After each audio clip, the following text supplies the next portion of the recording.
Assalamualaikum warahmatullahi wabarakatuh, sahabatku, saudaraku semua.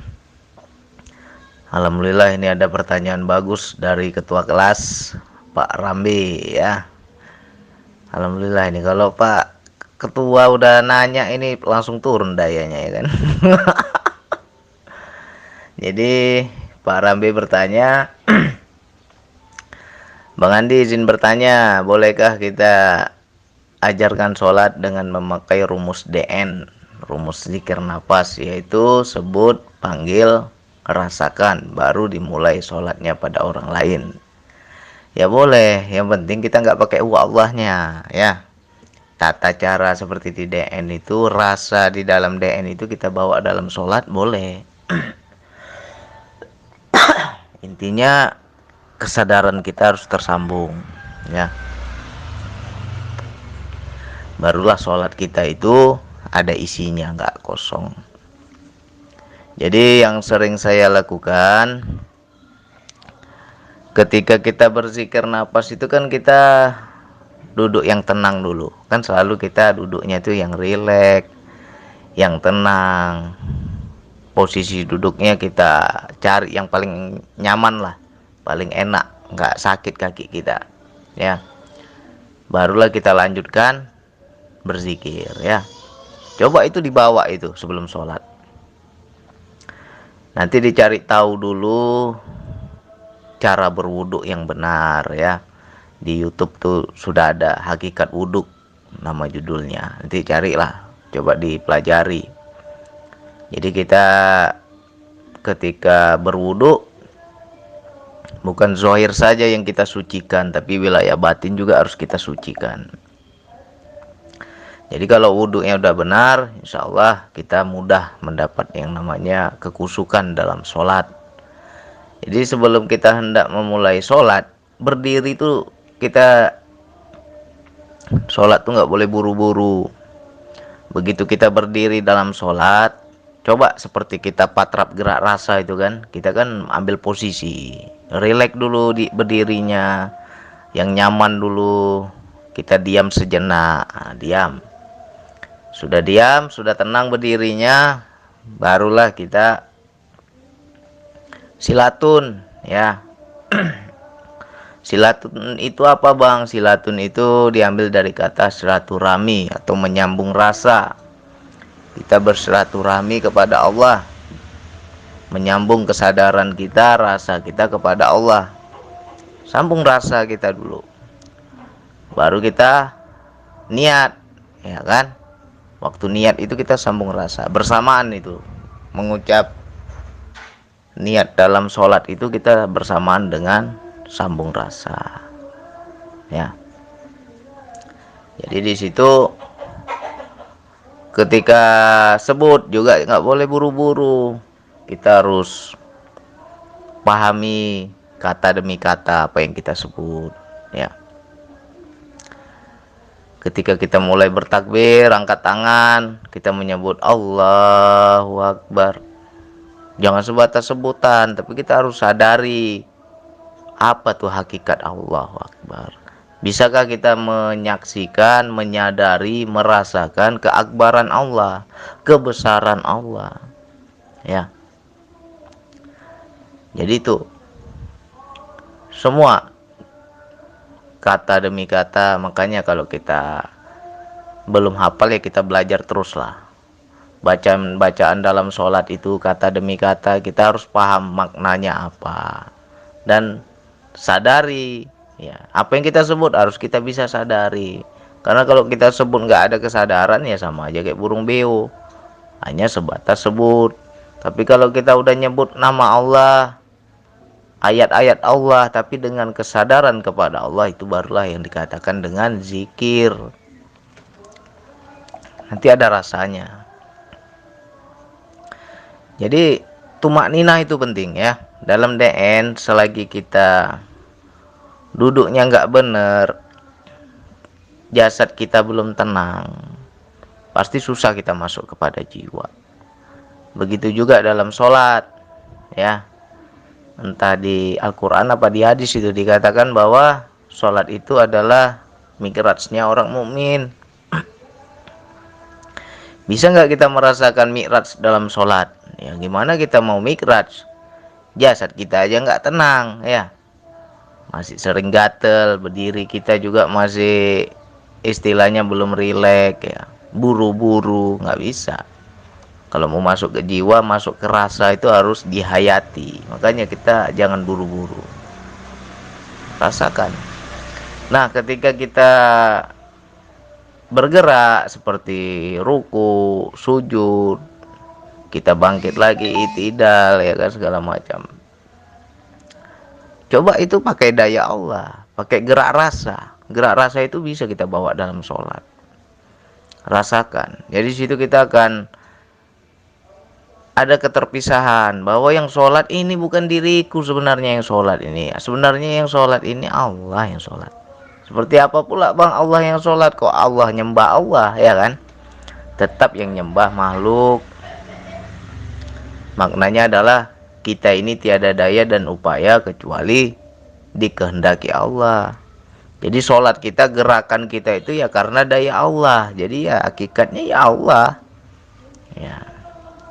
Di situ kita menjadi seperti apa ya?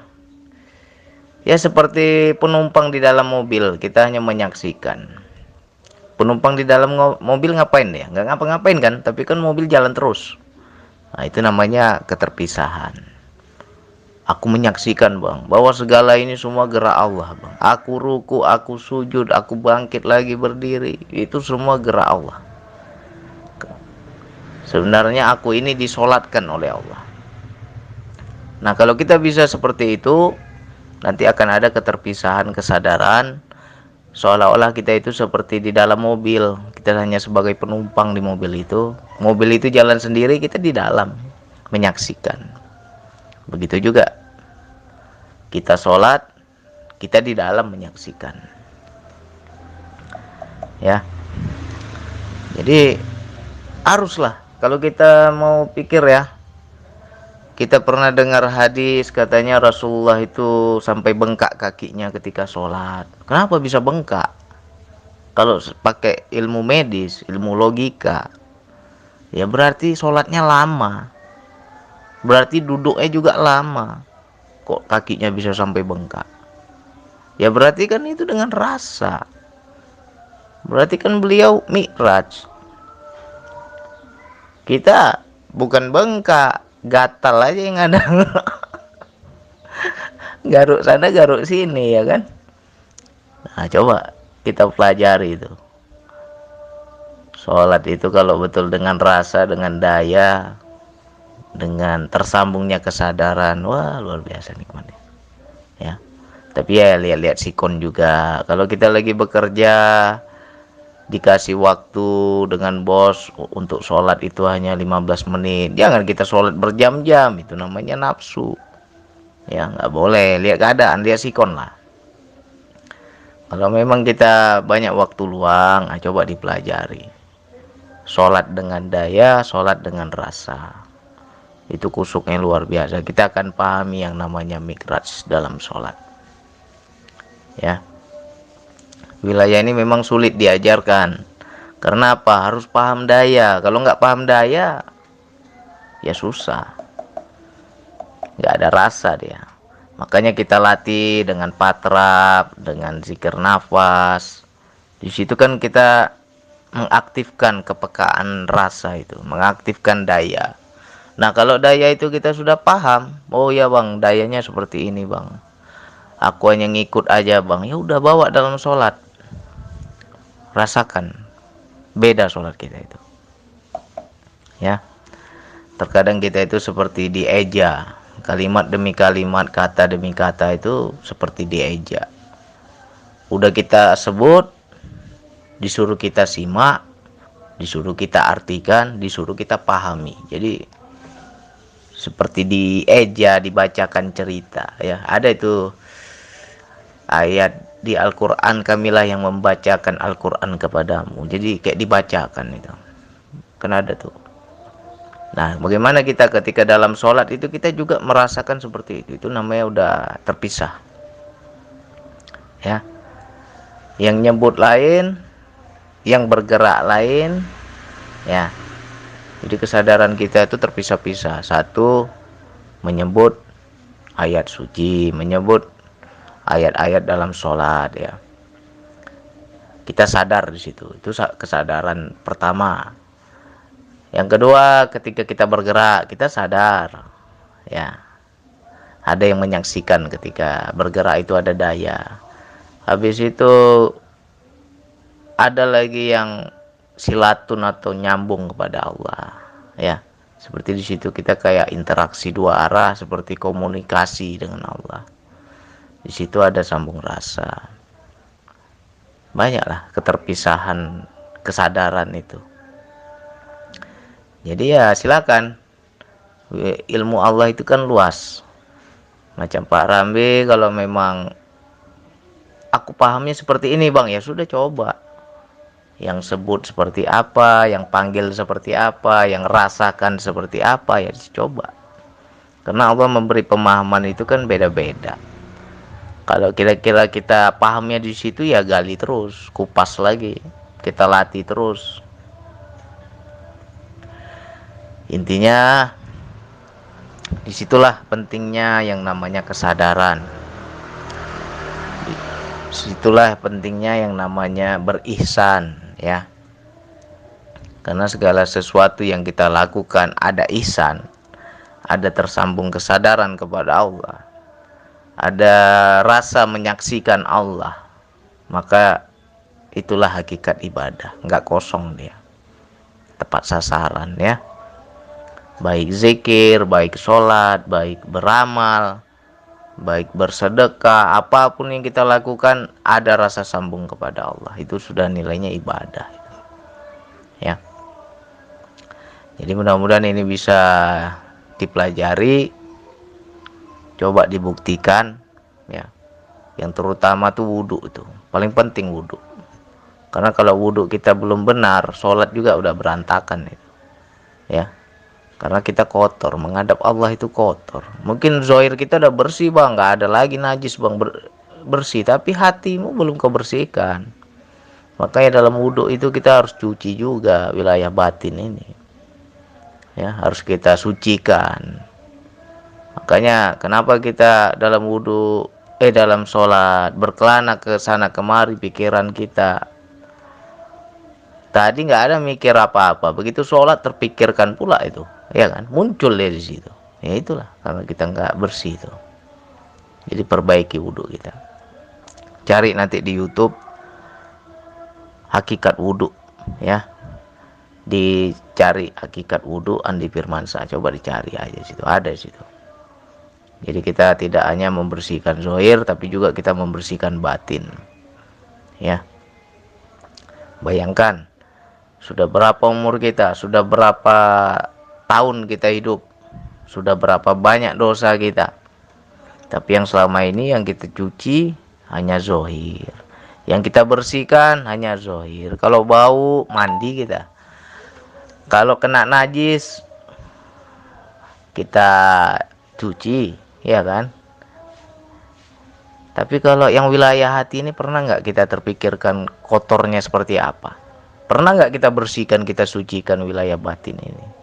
Nah itulah. Makanya sholat kita itu susah kusuk.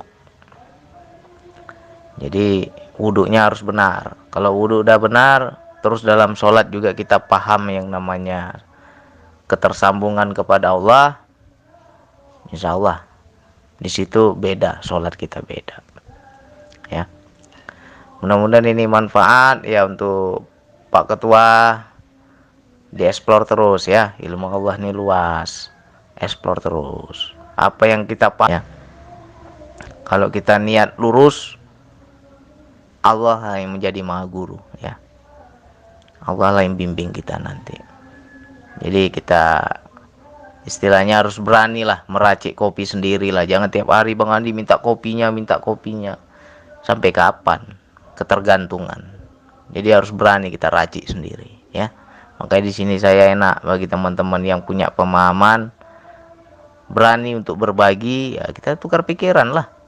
Nggak ada kita harus ikut kata Bang Andi, harus ikut kata saya, nggak. Sama-sama kita belajar. Yang penting paham kita. Oke, hanya itu yang bisa saya sampaikan. Wassalamualaikum warahmatullahi wabarakatuh.